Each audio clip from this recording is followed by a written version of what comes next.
Good morning बच्चों, मेरा नाम विनय श्रीवास्तव है और अपन जो 11th क्लास की केमिस्ट्री का चैप्टर शुरू करेंगे।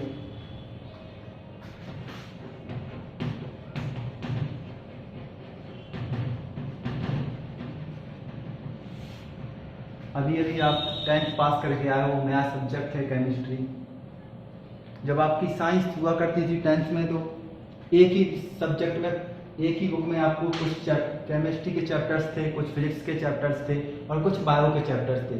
अब इन चैप्टर्स को क्या कर दिया बच्चों, अलग अलग भागों में विभाजित कर दिया, अलग अलग भागों में डिवाइड कर दिया।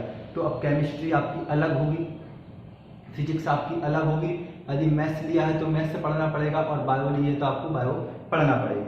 तो आज अपन कुछ केमिस्ट्री के बारे में जानेंगे कि केमिस्ट्री सब्जेक्ट क्या है, केमिस्ट्री विषय क्या है, केमिस्ट्री के बारे में हम क्या क्या चीज़ें जानते हैं, केमिस्ट्री का हमारे दैनिक जीवन में या दैनिक दिनचर्या में क्या इनका इम्पोर्टेंस है, हम इस सब्जेक्ट के रूप में इसको क्यों पढ़ना है, इसकी हम चीज़ें क्या पढ़ना है, हमें यह भी पता होना चाहिए कि केमिस्ट्री के बारे सब्जेक्ट तो है लेकिन केमिस्ट्री के बारे में वाकई में हमें पढ़ना क्या है, क्या क्या चीज़ें हमें इसमें स्टडी करना होगा, किस किस चीज़ों का अध्ययन करना होगा। ठीक है, बहुत अपन जीरो लेवल से स्टार्ट करेंगे। यदि आप 10th में कुछ टॉपिक्सों को भूल गए होंगे केमिस्ट्री के तो अपन बिल्कुल जीरो लेवल से लेके चलेंगे और आपको ऊपर तक ले चलेंगे। मेरे साथ आप केमिस्ट्री पढ़ेंगे, बिल्कुल जीरो स्तर से अपन शुरू करेंगे। आप केमिस्ट्री के लिए केमिस्ट्री की कहाँ से उत्पत्ति हुई है, कहाँ से इसका ओरिजिन हुआ है, इस केमिस्ट्री का जो केमिस्ट्री बनी उसका शब्द का मीनिंग क्या है, उसके बारे में हम किस किस की स्टडी करेंगे, किस किस का अध्ययन करेंगे, ये सारी चीजें आज अपन हल्की उसकी जानकारी के बारे में पढ़ेंगे।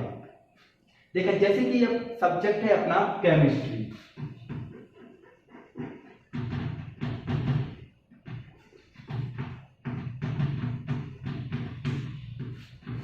केमिस्ट्री में आपको पढ़ना है या केमिस्ट्री विज्ञान है, केमिस्ट्री साइंस है, ये है क्या। केमिस्ट्री जो शब्द का ओरिजिन हुआ है वो हुआ है कीमिया से। किससे हुआ है बच्चों, कीमिया। कीमिया एक वर्ड है, कीमिया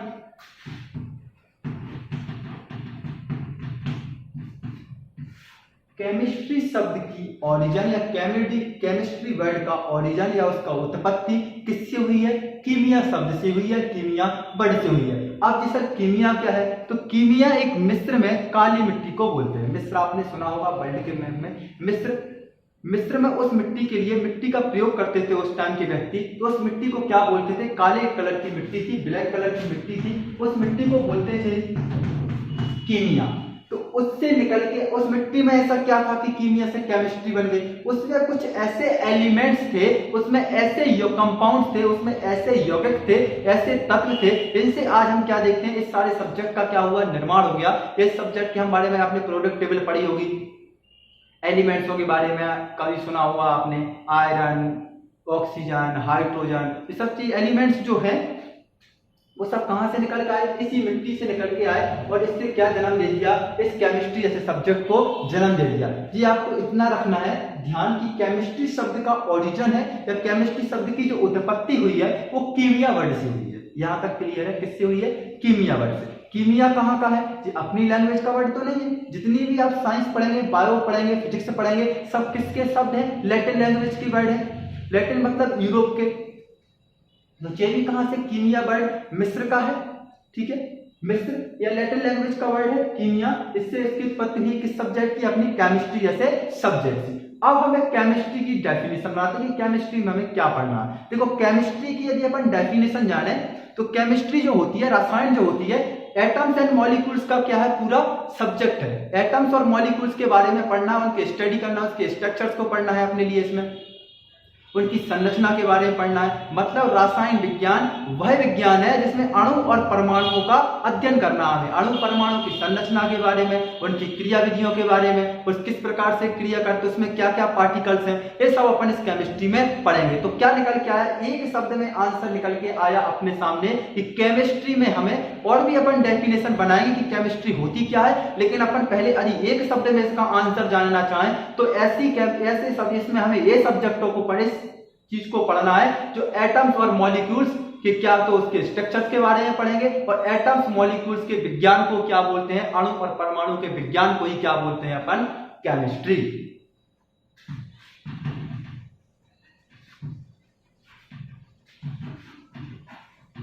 अणु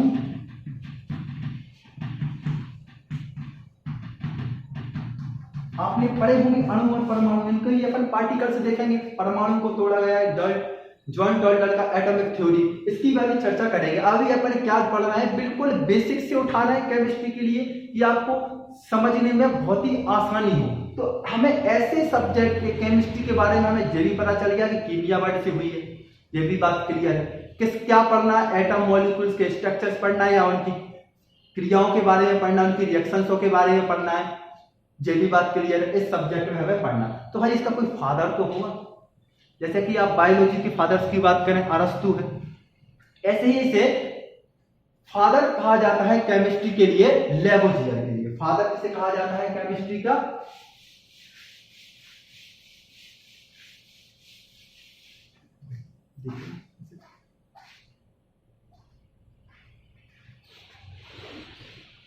इसका जो फादर है वो क्या है? लेवोजियर। लेवोजियर के लिए क्या कहा जाता है? इसका फादर कहा जाता है। किसका? केमिस्ट्री का।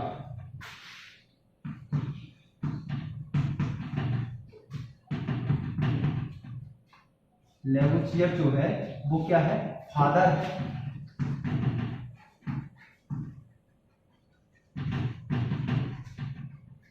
केमिस्ट्री का फादर किसे कहा जाता है? आपको ध्यान रखना पड़ेगा। लेवोजियर के लिए फादर, मॉडर्न केमिस्ट्री ऑफ का फादर कहा जाता है, आधुनिक विज्ञान का जनक कहा जाता है। किसके लिए? अपना लेवोजियर के लिए। यहां तक क्लियर है। एक क्वेश्चन अपने को आ गया कि अब फादर किसे कहा जाता है, इसका वर्ड की उत्पत्ति कहां। अब आज मैं आपको पढ़ाऊंगा मैटर का क्लासिफिकेशन। देखो जितनी भी केमिस्ट्री है ना वो पूरी किसके ऊपर डिपेंड करती है? अपने मैटर के ऊपर। जो ब्रह्मांड में आपको चीज दिख रहा है ना, ब्रह्मांड जो अब बना है, यूनिवर्सल जो बना है, दो चीजों से है। तो यूनिवर्सल में एक तो आपको मैटर मिलेगा, मतलब पदार्थ मिलेगा, और एक क्या मिलेगा? आपको एनर्जी मिलेगी। तो एनर्जी आप किसमें स्टडी करेंगे? फिजिक्स में। यहां अपन किसकी स्टडी करेंगे केमिस्ट्री में? मैटर की। तो जो यूनिवर्सल में जो चीज दिख रही है ना, दो चीज हैं, या तो मेटल है या फिर एनर्जी है। एनर्जी की स्टडी आप कहां करेंगे? अधिकांश एनर्जी की स्टडी, इसमें भी कुछ टॉपिक्स हैं तो उसमें फिजिक्स में आ जाएगा। आज करते हैं अपन मैटर का क्लासिफिकेशन। मैं मैटर का क्लासिफिकेशन आपको पूरा क्लासिफिकेशन बताऊंगा, जितना भी क्लासिफिकेशन मैटर का किया गया है। ठीक है,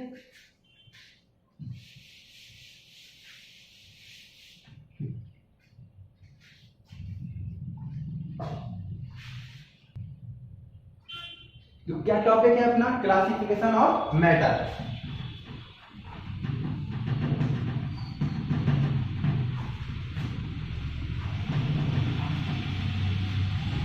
पदार्थ का वर्गीकरण। देखो पदार्थ का जो वर्गीकरण, पहले हम पदार्थ को जाने क्या है। अभी देखते हैं पदार्थ क्या है। जैसे कि मैंने शब्द इस्तेमाल किया कि यूनिवर्सल में दो चीजें हमें देखने को मिली। एक मिला क्या? मैटर, या ब्रह्मांड में हमें दो चीज मिली। एक क्या मिला? पदार्थ, और एक मिली एनर्जी, मतलब ऊर्जा। तो पदार्थ के बारे में जानते हैं। पदार्थ क्या है, इसका कुछ अपन दो भागों से क्लासिफिकेशन करते हैं।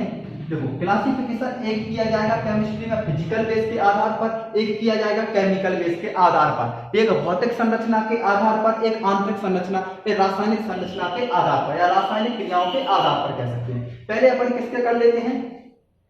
फिजिकल के आधार पर कर लेते हैं।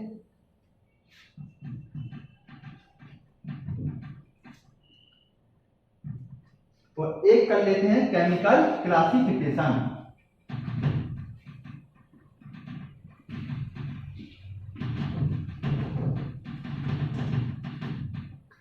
इसको बोलेंगे हिंदी में अपना भौतिक वर्गीकरण।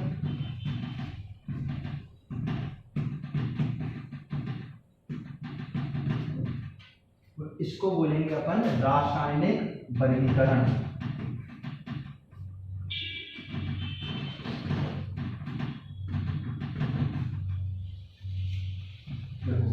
जो फिजिकल क्लासिफिकेशन किया गया है वो 5 टाइप से किया गया है। आपने सुना होगा लिक्विड, सॉलिड, गैस, ठोस, द्रव, gas, plasma, boss on stream. ये 5 किए गए हैं, लेकिन अपन को कितना पढ़ना है? दो जो मैंने आपके नाम लिए प्लाज्मा फॉस्फोराइलेशन, वो मैं आपको जब एटम्स पढ़ाऊंगा उसमें आपको समझा दूंगा कि ये कैसे क्लासिफिकेशन इसके अंतर्गत आ रहा है। यहाँ अपन इसके कितने पार्ट्स में करेंगे? 3 पार्ट्सों में करेंगे, ठोस, द्रव, गैस, सॉलिड, लिक्विड और गैस में। कितने में बांटा अपन ने इसके लिए? सॉलिड,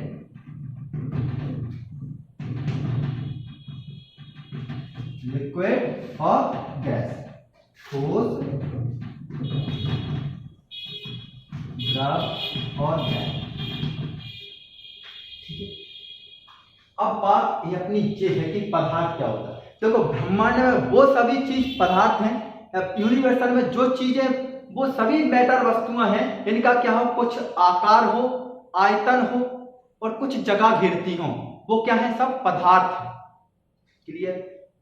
पदार्थ क्या है? ये यूनिवर्सल में जो चीजें हमें दिखती हैं, इसका क्या हो? कुछ आकार हो, आयतन हो, कुछ साइज हो, कुछ स्थान घेरती हो, उसे अपन क्या बोलते हैं? पदार्थ या मैटर।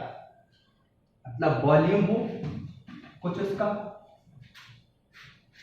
साइज हो कुछ उसका, वो क्या करती हो? वो स्थान घेरती हो, उसे क्या बोलेंगे? हम अपनी ज्ञान इंद्रियों से उसका अनुभव कर सके, उसे अपन क्या बोलते हैं? पदार्थ या फिर मैटर।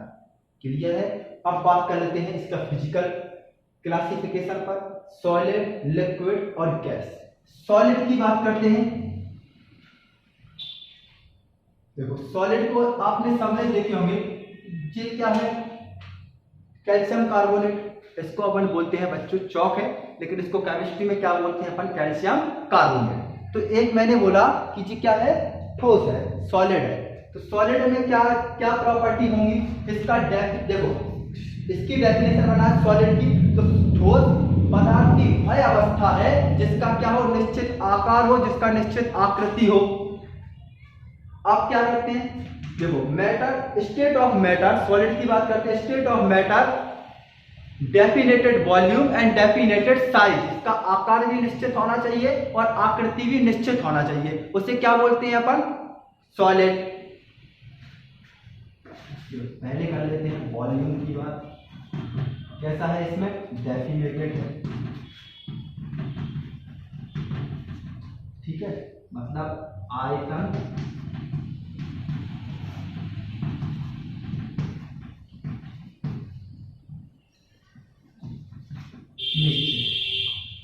ठोस पदार्थ की वह अवस्था है जिसका आकार, आयतन निश्चित होता है। Solid, state of matter, definite volume and definite size, उसे अपन क्या बोलेंगे? सॉलिड या ठोस। देखो, यहां एग्जांपल में देखना जरा।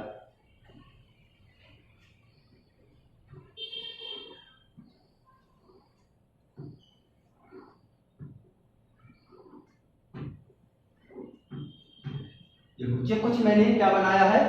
सॉलिड का या ठोस का कुछ स्ट्रक्चर्स बनाया है, कुछ उसकी आकृति बनाई है। तो इसे आपको क्या दिख रहा होगा? जो इसके एटम्स हैं, मॉलिक्यूल्स हैं, वो आपस में चिपके हुए हैं, एक दूसरे से चिपके हुए। मतलब इनका क्या है? वॉल्यूम भी निश्चित है, साइज भी इनका निश्चित है। ठीक है, डेफिनेटेड साइज एंड डेफिनेटेड वॉल्यूम आपने बहुत 9th 10th में पढ़ा होगा। बेसिक चीज है सॉलिड क्या होती है, वही अपन यहाँ बिल्कुल बेसिक से उठा रहे हैं, इसलिए अपन इसकी हल्की सी चर्चा कर लेते हैं कि सॉलिड क्या होते हैं। सॉलिड जो होते हैं वो कैसे होते हैं? इनका डेफिनेटेड साइज होना चाहिए, निश्चित क्या होना चाहिए? आकृति होना चाहिए, डेफिनेटेड वॉल्यूम होना चाहिए, डेफिनेटेड आयतन होना चाहिए, निश्चित आयतन होना चाहिए, उसे अपन क्या बोलते हैं? सॉलिड। ठीक है, लिक्विड की बात कर लेते हैं। लिक्विड में क्या होता है? देखो, लिक्विड की कुछ इस टाइप से स्ट्रक्चर होगा।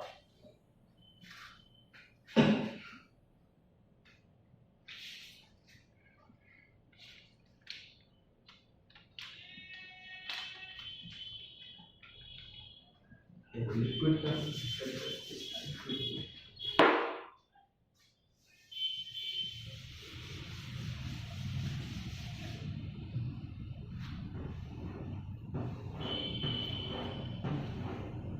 जैसे कि अपना वाटर H2 लिक्विड। अब एक एग्जाम्पल क्लियर करते हैं। देखो लिक्विड का अपन ने ऐसी की, इसके डेफिनेशन देखी कि इसका जो वॉल्यूम है डेफिनेटेड है, आयतन निश्चित है। तो जो द्रव होते हैं या लिक्विड होते हैं उनका आयतन तो निश्चित होता है, डेफिनेटेड वॉल्यूम, इनका भी डेफिनेटेड होता है वॉल्यूम।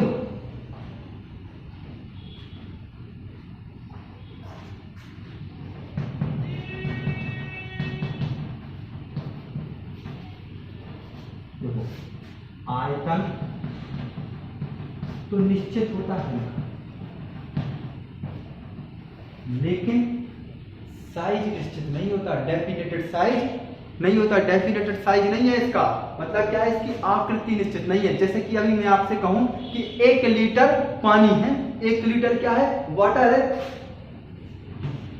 अब इस 1 लीटर वाटर के लिए आप किसी भी पात्र में भर दीजिए, किसी भी आप जो आपके पास टंकी है, गिलास है, या जो भी आप मटके में डालना चाहते हैं उसी के आकार ले लेगा पानी। ऐसा तो नहीं है कि पानी का कुछ आकार हो। आपने किस में डाला, 10 लीटर वाली अद्दी में डाल दिया, उसके लिए कैन में डाल दिया तो 10 लीटर वाले आकार ले लेगा आकार। यदि और बड़े में डाल दिया तो उसके आकार में फैल जाएगा। लेकिन वॉल्यूम तो निश्चित, ऐसा तो नहीं है कि आपने 10 लीटर वाली टंकी में डाला है आज से पानी के लिए तो 10 लीटर हो जाए, ऐसा तो नहीं होगा। मतलब क्या, आयतन इसका 1 लीटर है तो एक मात्रा उसकी 1 लीटर थी तो 1 लीटर ही 10 लीटर में रहेगी। 10 लीटर वाली टंकी में डाल दो आप, या फिर आप 20 लीटर वाली टंकी में डाल दो। उस जिस आप पात्र में डालोगे उस पात्र में उसके अनुसार वो आकार ग्रहण कर लेता है। ये क्या होता है, अपना द्रव। अब बात करते हैं अपन गैस की। देखो गैस की बात करते हैं। गैस के जो मॉलिक्यूल्स होते हैं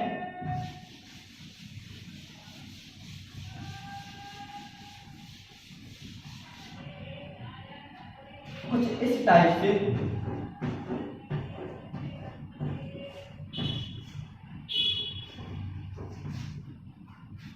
देखो ना तो आपको इसमें क्या है, मॉलिक्यूल्स आपस में चिपके हुए दिख रहा है, ना इनका डेफिनेटेड वॉल्यूम होता है, ना डेफिनेटेड साइज, ना निश्चित आकार होता है, ना निश्चित आकृति होती है। ठीक है, उसे क्या बोलते हैं अपन, गैस। ना तो इनका वॉल्यूम हो, ना इनका साइज होगा,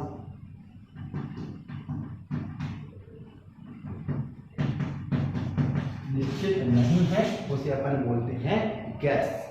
क्लियर है बच्चों?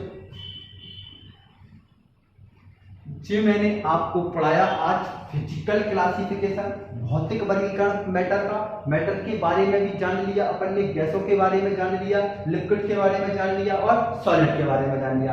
अब अपन नेक्स्ट क्लास में पढ़ेंगे इसका कौन सा, केमिकल क्लासिफिकेशन। ठीक है, बहुत यहाँ तक तो आपने 9th में पढ़ा होगा, लेकिन यहाँ से मजा आने वाला है केमिस्ट्री पढ़ने में। ये क्या है इसका, केमिकल क्लासिफिकेशन में ही अपने पूरे जो वर्ड बार बार यूज होंगे अपनी केमिस्ट्री में, वो सारे सब इसी में है।